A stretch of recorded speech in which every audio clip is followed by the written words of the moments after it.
Selamat petang, salam sejahtera. Isu hangat petang ini, Abdul Hamid berkata, saya tak berhasrat kekal lebih lama sebagai IGP. Berita sepenuhnya, saya tak berhasrat untuk kekal lebih lama dalam jawatan ini. Setiap yang bermula itu pasti akan berakhir, kata Abdul Hamid Bador, yang akan menyerahkan jawatan Ketua Polis Negara kepada timbalannya, Asril Sani Abdul Sani pada Isnin. 2 tahun menerajui pasukan Sang Saka Biru, dan sepanjang tempoh itu ada sesuatu yang dia terkilan kerana tidak dapat dilaksanakan, yaitu melawat Sabah dan Sarawak bagi menyelesaikan masalah-masalah pasukan di dua negeri itu.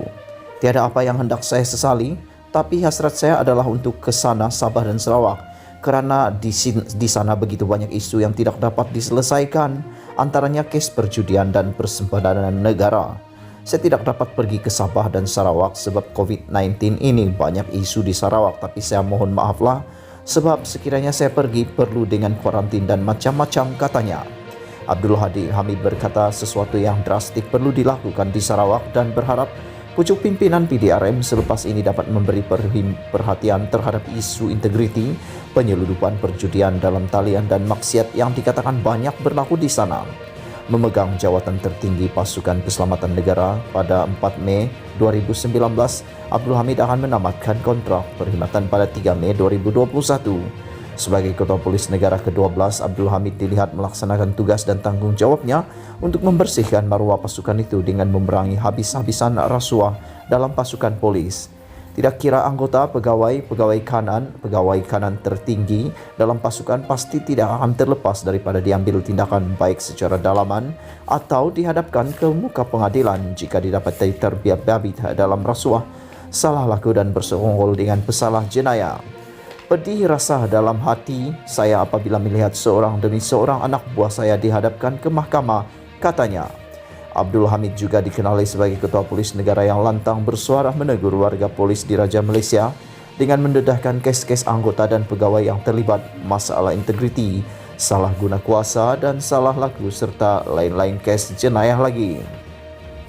Kelantangan dalam mendedahkan pelbagai kartel dalam pasukan bagaimanapun mendapat kritikan dan kecaman daripada pelbagai pihak termasuk warga PDRM sendiri dan ahli politik yang kurang senang dengan tindakannya dan menyifatkannya sebagai membuka pekung di dada. Antara kejayaan besar polis di bawah kepimpinan Abdul Hamid ialah mematahkan cubaan penyeludupan dan pengedaran dadah di Pulau Pinang dengan nilai rampasan terbesar RM2.4 bilion, menggempur sindiket Macau Scam dan judi dalam talian yang turut membongkar penglibatan anggota dan pegawai PDRM sendiri. Berikutan itu, seramai 31 warga PDRM yang dikenal pasti bersekongkol dengan sindiket Macau Scam dan kegiatan perjudian dalam talian itu diambil tindakan. Antaranya akan dibuang kerja, penurunan pangkat atau memindahkan mereka ke jawatan tidak sensitif dan lain-lain lagi yang difikirkan adil dan setimpal oleh Suruhanjaya Pasukan Polis.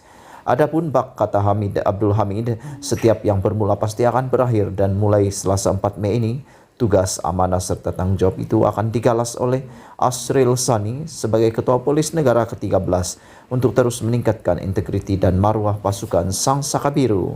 Sumber dari bernama dipetik daripada Berita Malaysia Kini.